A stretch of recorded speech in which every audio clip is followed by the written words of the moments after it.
கிறிஸ்து இயேசுவில் மிருதமடு அன்னையின் பக்தர்களே, வருடா வருடம் நாங்கள் மிருதமடு திருப்பதிக்கு யாத்திரை செல்கின்றோம். இந்த வருடம் மிருதமடு அன்னை எங்களை நோக்கி வந்திருக்கின்றார். இவ்வேளையிலே மிருதமடு அன்னையினுடைய வருகை எங்களையும் எங்கள் குடும்பத்தையும் தொழில் துறைகளையும் எங்கள் பிள்ளைகளையும் வெளிநாடுகளில் உள்ள எங்கள் உற்றார் உறவினரையும் எங்கள் பிள்ளைகளின் எதிர்காலத்தையும் வளமிக்கதாக மாற்ற மிருதமடு அன்னை இறைவனை பரிந்து பேச அந்த அன்னையிடம் நாங்கள் வேண்டிக் கொள்வோம். அந்த அன்னை மிருதமடு பதியிலே கோவில் கொண்டு தன்னை அண்டி வருகின்ற பக்தர்களுக்கு அருள் மாறி புரிந்து வருகின்றார். அந்த அன்னையினுடைய அந்த திருத்தலத்தினுடைய வரலாற்றை பற்றி ஒரு சிறு குறிப்பை உங்கள் முன் வைக்க விரும்புகின்றேன். இறைவன் தம்முடைய அளவு கடந்த திட்டத்தினாலே சில இடங்களை தமக்கு பிடித்த தாம் விரும்பிய இடங்களை தேர்ந்து கொண்டிருக்கின்றார்.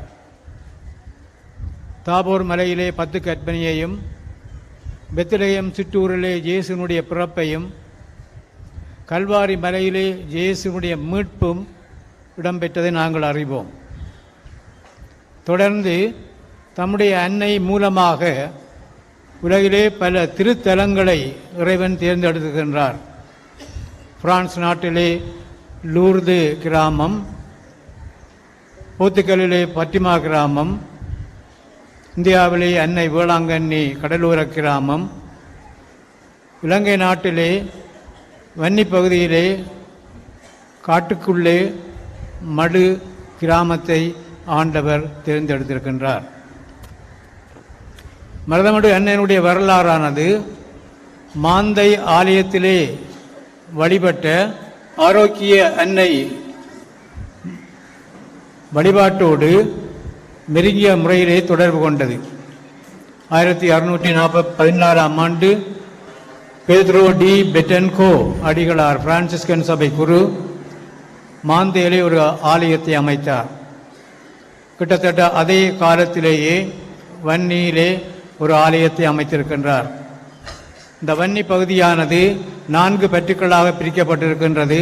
தென்னமரை வாடி பற்று, முள்ளியவளை பற்று, கர்ணவால் பற்று, பனங்காமம் பற்று என்று. மடு கிராமம் பனங்காமம் பற்றிலே இருக்கின்றது. யாழ்ப்பாணம், மாதோட்டம், மன்னார் மக்களும் இவற்றை பற்றி அறிந்திருப்பதற்கான, அதாவது பனங்காமம் பற்றிலே வன்னியிலே ஒரு ஆலயம் அமைக்கப்பட்டதை பற்றி அறிந்திருப்பதற்கான வரலாற்று சான்றுகள் உண்டு. இவ்வாறு இருக்கின்ற வேளையிலே 1658ஆம் ஆண்டு போர்த்துகேயருடைய வருகையோடு இலங்கையிலே கிறிஸ்தவர்கள், குறிப்பாக கத்தோலிக்கர், பல கலாபனங்களை எதிர்நோக்கியிருந்தார்கள். இந்த வேளையிலே தங்களுடைய விசுவாசத்தை காக்கும் பொருட்டு மன்னாரில் இருந்து 20 குடும்பத்தினர் இடம்பெயர்ந்து மாந்தைக்கு சென்று மாந்தையில் இருந்த மக்களோடு இணைந்து மாந்தையிலே அவர்கள் வழிபட்ட ஆரோக்கிய மாதா சிறுபத்தோடு வன்னி காட்டு பகுதிக்குள்ளே, அடர்ந்த காட்டு பகுதிக்குள்ளே தஞ்சம் தேடினார்கள். கடைசியாக மடு கிராமத்தை அடைந்தார்கள். கிட்டத்தட்ட இதே காலப்பகுதியிலே யாழ்ப்பாணத்தில் இருந்து 700 கத்தோலிக்கர் ஒல்லாந்தருடைய கலாபனியை தாங்க முடியாது இரவோடு இரவாக புறப்பட்டு பூனேரி கடல் ஏரியை கடந்து அவர்களும் வன்னி காட்டுக்களே அலைந்து திரிந்து கடைசியாக இந்த மடு கிராமத்தை வந்து அடைந்தார்கள். இவ்வாறாகத்தான் மடு திருப்பதியினுடைய வரலாறு ஆரம்பமாகின்றது.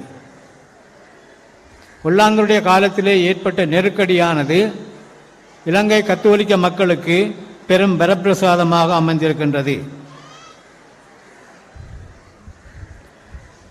90களிலே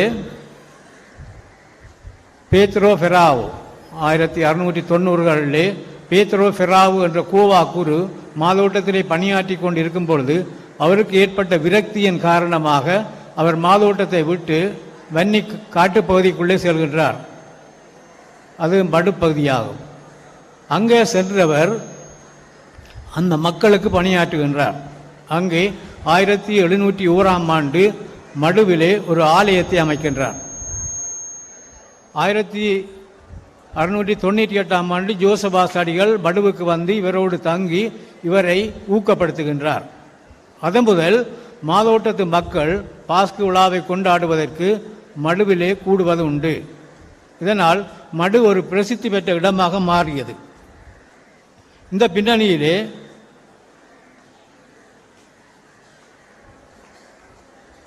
அந்த பகுதியிலே இடம்பெற்ற வறட்சி, கடும் வெப்பம், இதன் காரணமாக அந்த பகுதியிலே மக்கள் தொடர்ந்து இருக்க முடியாத நிலையிலே இடம்பெயர்ந்தார்கள். அவர்கள் இடம்பெயர்ந்த போது ஒவ்வொரு முறையும் ஒவ்வொரு இடத்துக்கு இடம்பெயர்ந்த போது தாங்கள் வழிபட்ட சிறுவங்களையும் தங்களோடு எடுத்துச் சென்றார்கள். இவ்வாறாக இந்த மருதமடு அன்னை பல இடப்பெயர்வுகளை சந்தித்திருக்கின்றார். ஒரு நிரந்தரமான ஆலயம் பிற்பட்ட காலத்திலே தான் அமைக்கப்பட்டது. அதுவரையும் அங்கே ஆலயம் இருக்கவில்லை. கொட்டில் ஆலயம் சில வேளைகளிலே அவர்களிடம் எந்த வேறு இடத்துக்கு சென்றால் அந்த ஆலயம் அழிக்கப்பட்டுவிடும். இந்த நிலையிலே மாதோட்டத்து மக்கள் அந்த இடத்தை மறந்துவிடவில்லை. கிரமமாக அங்கே சென்று அங்கே காணிக்கை செலுத்தி வந்திருக்கின்றார்கள். இயல்பு நிலை திரும்பிய போது மீண்டும் மக்கள் இந்த திருச்சிறுபத்துடன் மடுப்பதைக்கு வந்திருக்கின்றார்கள். இப்பின்னணியிலே 1872ஆம் ஆண்டு ஆயர் போஞ்சின், அதன் முன்பு 1728 மன்னார் நீதிமன்றத்திலே பணியாற்றிய மொய்ஸ் என்பவர் ஒரு சிறிய கொட்டில் ஆலயத்தை அமைக்கின்றார். அந்த கொட்டில் ஆலயம் குதிரை லாடன் போன்றது என்று கூறப்படுகின்றது. அதாவது களிமண்ணினாலே 3 பக்க சுவர் எழுப்பி மேலே இலைகளினாலே வேயப்பட்ட ஒரு ஆலயம். இந்த ஆலயம்தான் 1828ஆம் ஆண்டு தொடக்கம் 72ஆம் ஆண்டு வரையும் இருந்திருக்கின்றது. 1872ஆம் ஆண்டு ஆயர் போஞ்சின் இந்த ஆலயத்திற்கு அடிக்கல் நாட்டினார். ஆனால் ஆயர் மெலிசன் தான் அந்த ஆலயத்தை ஓரளவுக்கு கட்டினார். ஆனால் அந்த ஆலயம் முற்று பெற்றதும் மடுத்திருப்பதை நன்கு வளர்ச்சி பெற்றதும் ஆயர் ஜூலனுடைய காலத்திலே. இதனால் ஆயர் ஜூலன் இந்த மருதமடு அன்னைக்கு முடிசூட்ட விரும்பினார். ஆனால் அதற்கு முன்பு அவர் மரணத்தை தழுவி கொண்டதால் அவரின் பின் யாழ்ப்பாணம் மறை மாவட்டத்து ஆயராக தெரிவு செய்யப்பட்ட ஆயர் புரோ திருத்தந்தையிடம் விசேட அனுமதி பெற்று 1921ஆம் ஆண்டு இந்த முடிசூட்டு வைபவத்தை மிக விமரிசையாக நடத்த எண்ணியிருந்தார். ஆனால் 1922ஆம் ஆண்டு அவர் எடுத்த முயற்சிகளுக்கெல்லாம் தடையே வந்தன.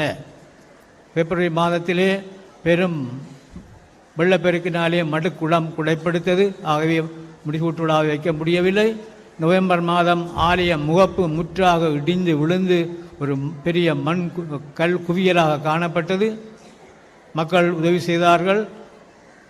புனருத்தானம் இடம்பெற்றது. ஆனால் 1923ஆம் ஆண்டு ஆயர் புரோ முற்பகுதியிலே மரணமானார்.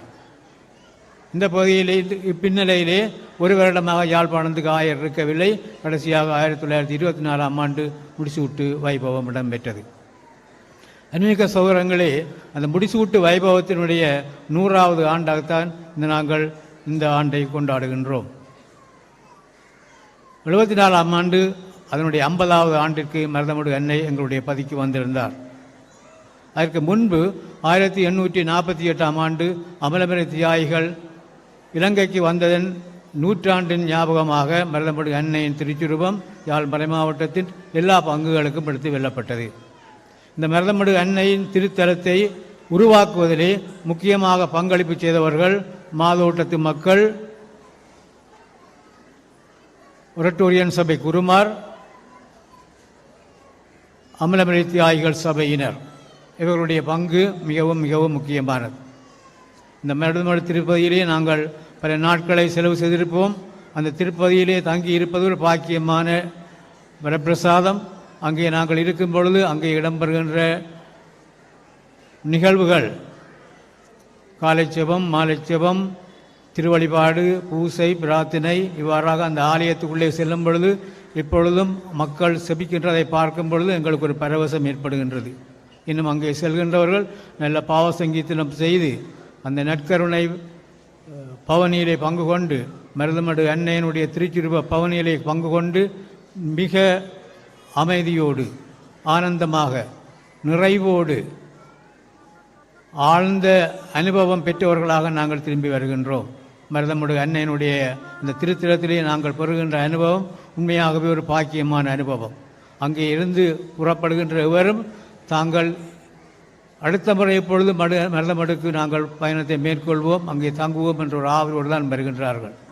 இந்த பின்னணியிலே மிகவும் முக்கியமாக அங்கே இடம்பெறுகின்ற புதுமைகள், அந்த புதுமைகளுக்கு காரணமாக இருந்தவர் பேத்ரோ ஃபிராவு என்ற அந்த குரு அவர்தான் அந்த மருதமடு திருப்பதியை எந்த விதமான விலங்குகளோ பாம்புகளோ அந்த மக்களை தீண்டக்கூடாது என்று சொல்லி அந்த மருதமடு திருப்பதியை ஆசீர்வதித்தார். அதன் பிற்பாடு இன்றும் அங்கே பாம்பு கடியினால் எடுத்து செல்லப்படுகின்றவர்களுக்கு அந்த மருதமடு மண்ணை குலைத்து அந்த காயத்திலே பூசுவார்கள். அது மட்டும்தான் நடக்கும். வாயினாலே நுரதள்ளி கொண்டு இருப்பவர்கள் மறுநாள் சுகம் பெற்றவர்களாக வீடு செல்லுகின்றார்கள். இவ்வாறாக எத்தனையோ புதுமைகள் அந்த மருதமடு திருப்பதியிலே இடம்பெற்று கொண்டிருக்கின்றன. அங்கே செல்லுகின்ற ஒவ்வொருவரும் தங்களுடைய மன அமைதியை பெறுகின்றார்கள். தங்களுடைய வாழ்க்கையிலே எத்தனையோ புதுமைகளை அவர்கள் சந்திக்கின்றார்கள். அந்த மருதமடு அன்னை தொடர்ந்தும் அங்கே கோவில் கொண்டு வருகின்ற பக்தர்களுக்கு அருள்மாறி பொழிந்து கொண்டு வருகின்றார். அந்த அன்னை இன்று எங்களை தேடி வந்திருக்கின்றார். முக்கியமாக இந்த ஆலய மக்கள் தங்களுடைய முன்னோருக்கு கடமைப்பட்டிருக்கின்றார்கள். இந்த முன்னோர் மருதமடு திருப்பதியிலே பல பங்களிப்பை செய்திருக்கின்றார்கள். 1906ஆம் ஆண்டு, 1998ஆம் ஆண்டு ஜூலன் இருக்கின்ற போது அங்கே நோவினை முறை இருந்தது. அந்த நோவினையிலே யாழ் மறைமாவட்டம் முழுவதிலேயும் யாழ்ப்பாணம் யாகப்பர் ஆலய மக்களுக்கு மட்டும்தான் 7ஆம் நோவினை கொடுக்கப்பட்டது. ஒரு முறை அந்த நோவினையை நீர்கொழும்பு மக்கள் தங்களுக்கு தரும்படிக்கு ஆயரிடம் கேட்டபோது ஆயர் கூறினார், நான் முதலில் யாழ்ப்பாணம் யாகப்பர் ஆலய மக்களினுடைய மூப்பருடன் கலந்தாலோசித்த பிற்பாடுதான் என்னுடைய முடிவை சொல்வேன் என்று. 2வது ஒரு விடயம், அங்கே விருந்து அளிப்பது உண்டு. 1998ஆம் ஆண்டு அந்த விருந்திலே பல ஆயிரம் மக்கள் கலந்திருக்கின்றார்கள். அந்த விருந்துக்கு பொறுப்பு யாழ்ப்பாணம் புனித யாகப்பர் ஆலயத்து மக்கள். 1900ஆம் ஆண்டு அவ்வாறு அளிக்கப்பட்ட விருந்து, அந்த விருந்தை சமைப்பதும் அதை பரிமாறுவதும் இந்த உங்களுடைய முன்னோருடைய கடமையாக இருந்தது. 1900ஆம் ஆண்டு அங்கே கூறப்படுகின்றது 23,000 மக்கள் அந்த விருந்திலே பங்கு கொண்டார்கள் என்று சொல்லி. நான் ஒன்றும் இங்கே மிகைப்படுத்தி கூறவில்லை, வரலாற்று ஆதாரங்களோடு தான் கூறுகின்றேன். 3வதாக இதுவரையும் இந்த மருதமடு அன்னையினுடைய திருப்பதியினுடைய வரலாறு எழுதப்படவில்லை. ஆனால் முதலாக அந்த வரலாற்றை எழுதியவரும் இந்த ஆலயத்தைச் சேர்ந்தவர் அமரர் கலாநிதி ஏஜேபி ஆண்டனாயினஸ் அவர்கள் the chronicle of the sanctuary of our lady of Madhu என்ற அந்த ஆங்கில நூலிலே மருதமடு திருப்பதியினுடைய வரலாற்றை பல ஆவணங்களை ஆதாரமாக கொண்டு எழுதியிருக்கின்றார். ஆகவே அப்படியான ஒரு முன்னோரிடமிருந்து எங்களுடைய விசுவாசத்தை பெற்ற நாங்கள் எங்களுடைய விசுவாசத்தை நாங்கள் ஆழப்படுத்த வேண்டும். இந்த மருதமடு அன்னை எங்களுடைய பங்குக்கு வருகின்றதன் மூலமாக மருதமடு அன்னை எங்களையும் எங்கள் குடும்பங்களையும் எங்கள் பங்கையும் எங்கள் பிள்ளைகளை எங்கள் தொழில்துறைகளை வெளிநாட்டில் உள்ள எங்கள் உற்றார் உறவினர்களை நிறைவாக ஆசீர்வதிக்க வேண்டுவோம். மருதமடு அன்னையே எங்களுக்காக வேண்டிக் கொள்ளும்.